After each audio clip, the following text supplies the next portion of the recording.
क्या आप यकीन करेंगे कि 1400 साल पहले नबी मोहम्मद सल्लल्लाहु अलैहि वसल्लम ने इंसान के जिस्म के एक ऐसे हिस्से का जिक्र फरमाया जिसके बारे में साइंस को सदियों बाद पता चला। सोचिए, अगर एक इंसान मर जाए, उसका पूरा जिस्म मिट्टी में मिल जाए, उसकी हड्डियां तक खत्म हो जाएं, तो क्या उसके जिस्म में कोई ऐसा हिस्सा बच सकता है जो पूरी तरह नष्ट न हो? यही सवाल आज भी लोगों को हैरान करता है। एक दिन नबी मोहम्मद सल्लल्लाहु अलैहि वसल्लम अपने सहाबा रज़ियल्लाहु अन्हुम के साथ तशरीफ फरमा थे। बात कयामत और इंसान के दोबारा जिंदा किए जाने की हो रही थी। तभी नबी सल्लल्लाहु अलैहि वसल्लम ने एक ऐसी बात फरमाई जिसने सदियों बाद लोगों को सोचने पर मजबूर कर दिया। नबी सल्लल्लाहु अलैहि वसल्लम ने फरमाया कि इंसान के जिस्म का हर हिस्सा मिट्टी खा जाएगी सिवाय एक छोटी सी हड्डी के, जिसे अजब अल धनब कहा जाता है, और इसी से कयामत के दिन इंसान को दोबारा पैदा किया जाएगा। उस समय मौजूद लोगों ने इस बात को ईमान के साथ कबूल कर लिया। लेकिन जरा सोचिए, ये 1400 साल पहले की बात है। न उस दौर में माइक्रोस्कोप थे, न मेडिकल लैब्स थी,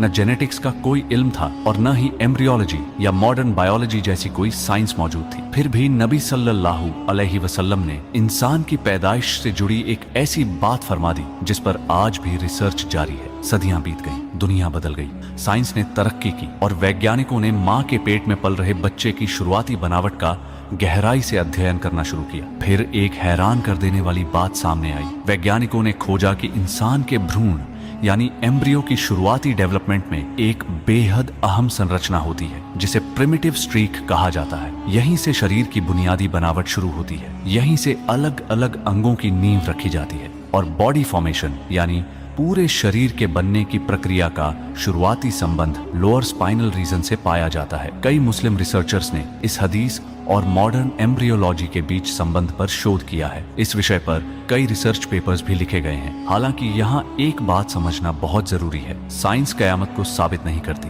साइंस इंसान के दोबारा जिंदा होने को भी साबित नहीं करती। लेकिन साइंस ये जरूर मानती है कि एम्ब्रियोनिक डेवलपमेंट के कुछ बुनियादी सेल्स और स्ट्रक्चर्स का संबंध शरीर के इसी हिस्से से होता है, और यहीं से यह सवाल और भी दिलचस्प हो जाता है। आखिर 1400 साल पहले, जब दुनिया एम्ब्रियोलॉजी के बारे में कुछ नहीं जानती थी, जब मॉडर्न बायोलॉजी का कोई वजूद नहीं था, जब माइक्रोस्कोप तक नहीं बने थे, तब नबी मोहम्मद सल्लल्लाहु अलैहि वसल्लम ने ऐसी बात कैसे फरमा दी जिस पर आज भी वैज्ञानिक चर्चा करते हैं? क्या यह सिर्फ एक इत्तेफाक था? क्या यह सिर्फ एक अनुमान था?